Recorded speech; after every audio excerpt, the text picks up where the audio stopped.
Auzu billahi minash shaitanir rajim. Bismillahir rahmanir rahim. Here we go, baby. Here we go.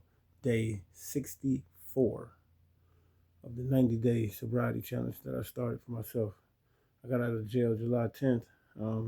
That Saturday I started this 90-day sobriety challenge. Even though I've been clean more than uh, it's been over 3-4 months now that I haven't used or had a drink or a drug. But I started the challenge like July 12th. So today, like today's day 64, man. I've seen an amazing change. Everything from my attitude about life to the way I look at things, the way I handle responsibilities, my skin color, my skin tone, my health, everything. It's amazing, man, what happens when you stop relying on chemicals in your body to make it through your everyday life. One thing that I came to realize is that anytime I was getting high or drinking, I was pushing aside a responsibility because now that I'm clean and sober, I realized I ain't even got time. I don't even have time to, if I wanted to go to a bar or chill out, or I ain't got time for that.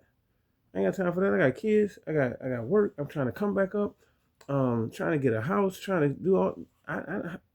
Where's the time at to go relax and have a drink? And man, come on, man. And that's only adding to the problems because you spend money going to the bars. You spend money with the drinks. You spend money with your friends just going out. Like it's hard to even enjoy something simple as going out to eat right now because, hey, I got responsibilities. I got goals I'm trying to meet. I got food. I don't need nobody special to cook for me. I don't need. I mean, sometimes it's cool to go out and eat. Sit down and enjoy something. But I know how to cook. I know, man. Hey, man, that's just where it's at right now. Like, um, I've accomplished. God has put me in a position, man, to accomplish some things I never thought I would have accomplished. And like I said, it ain't. This is how I know that my recovery right now is God based, it's faith based, and it's not. I mean, like I said, I don't put nothing down on no 12-step programs. I don't put nothing down on smart recovery or none of that. But right now, this is faith recovery. This is God doing this because it's never been this easy before. It's never been this easy for me to just shut people out of my life.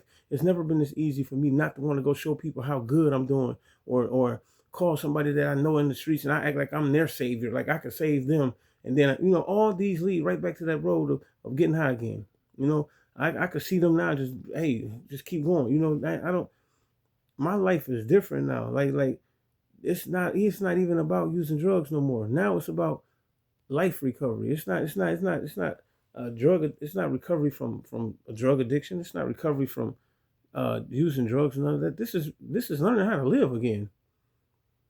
When your life gets so deep into the drugs, into the street life, into the hustling, it becomes a lifestyle. It becomes so living normal is irregular to you. That's uncomfortable. And that's how I feel. Like life is uncomfortable, man. And now I'm learning how to live again. I'm back into the dean. I'm back on my faith. I'm back on, man. It's just everything is just amazing, man. I finally learned what it means to let go and let God.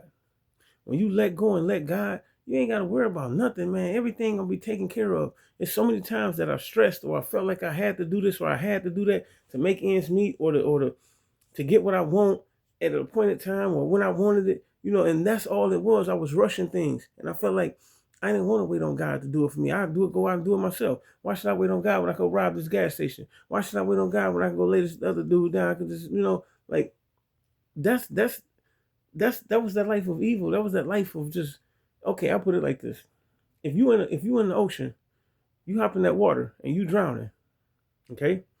Somebody come save you, pull you out that water. What in the hell would make you run back in that water again? Or if you're in a house that's burning down, firefighters come. They pull you out that house while it's burning. House burning down. They get you out. You barely breathing when you come out, choking, everything, about to die. When you get up or stand back on your feet, you don't run back in that damn fire. So why would I do that out here in these streets? Why would I do that? God has pulled me out of the fire. He's pulled me out of that ocean. He saved me from drowning. He saved me from burning. Why would I run right back to the same thing he just pulled me out of? That's a picture to imagine in your head because that's what we do when we relapse. We run right back to the same thing we just cried, prayed, and did all this to get out of, and you run right back into it as soon as you safe from it. soon as you get a little air in your lungs, you run right back to the same thing you've been prayed to be pulled out of. It don't make no sense to me, you know. And that's where I was. That's what I did. That's what I did. Every time he pulled me, I done been saved out of the addiction and out of the getting high for so many times. I done been to prison. I done been to jail. I had plenty of times to change, and would run right back to the same thing that was destroying me. Something in my brain was telling me I could do it this time. I could beat it this time, or I could do just one. I could have one, and then just stop. And that was one of the main problems. My ego and my pride telling me I know I'm smarter than this. I know I can beat this. Man, it's all in the head. I got this. I done told myself that shit plenty times. I got this, man. This is all I'm going to do. I'm going to spend this little $50. I'm going to get me one. I'm going to be cool. I'm going to chill out. Everything going to be all right. I ain't going to spend too much of my check. Next thing you know, the whole check gone. I done missed work the next day.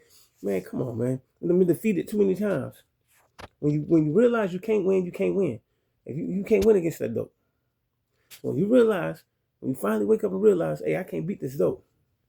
Stop fighting with it then. That dope, like right now, that dope ain't bothering me. I can go bother it.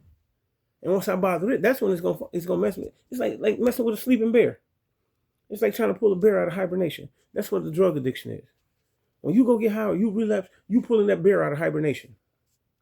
That drug sitting there laying there, ain't messing with you, ain't thinking about you, ain't did nothing. It's you who thinking about going to poke that bear.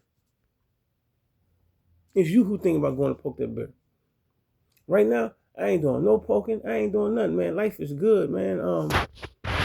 This is for the first time in my life. My PO happy with me. I'm doing this 24/7 program where I drop urine every other day. Man, like I used to be so afraid of this program. Man, this program ain't nothing, man. Just going there, dropping a little piss, going in and out, man. Like I used to be so afraid of this program. I messed up in it so many times. I'm finally at a point in my life, man, where I feel so good, man. And things is just, I wish anybody, man, that's struggling or going through it, man, you can get this feeling, man. You can get this feeling. All you got to do is stop. It's on you. You have to make the decision. You have to be wanting to do it. Some of us want to straddle the fence. Some of us, if you want to straddle that fence, you ain't going to make it. You ain't going to make it. But if you really make that decision that you want to change, you want to do this, then do it. Then do it. Ain't nobody stopping you but you. Ain't nobody stopping you but you. If I can do this, I came out of it. Like I said, man, when I got out, I thought I was going to rehab or to a sober living place. I ain't get accepted in neither one of them. Okay? I ran into my brother, Elder Charles. Elder Charles said, brother, you don't need none of that. All you need is God. And at the time, I wasn't feeling it. I'm kind of feeling it, but wasn't feeling, like, no, you right. But, it kicked in. I got to do this. With rehab, without rehab, with 12 steps, without 12 steps, all that don't matter, man. I need God.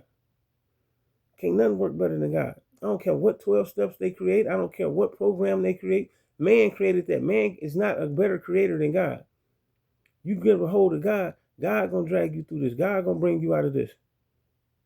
Even in the 12 steps, they're telling you to call on God. But if the 12 steps is your way, 12 steps is your path, you follow that way. But for me, myself, it's my faith in God and just sticking to doing the right thing. Sticking to doing the right thing. And the crazy thing about me is God told me, I was praying and I heard a voice say, once you overcome adultery and stealing, you'll be cool, And we read some verses in the Bible yesterday that was attesting to that, like saying you'll be made whole once you start doing the right thing. So this morning I get up, I'm reading my Quran. Same thing. It said obey and listen for those who do right. Those who do right. Just do the right thing. And we know what right and wrong is. Ain't nobody got to explain to us what that is. But like I say, man, I'm proud of everybody. I thank everybody for following me on this journey, man, paying attention to what I'm doing, seeing how I'm doing. And I'm just a living testimony of God, man, to prove that this can happen and this can be real. Recovery in the raw. Shalom Aleichem. Day 64.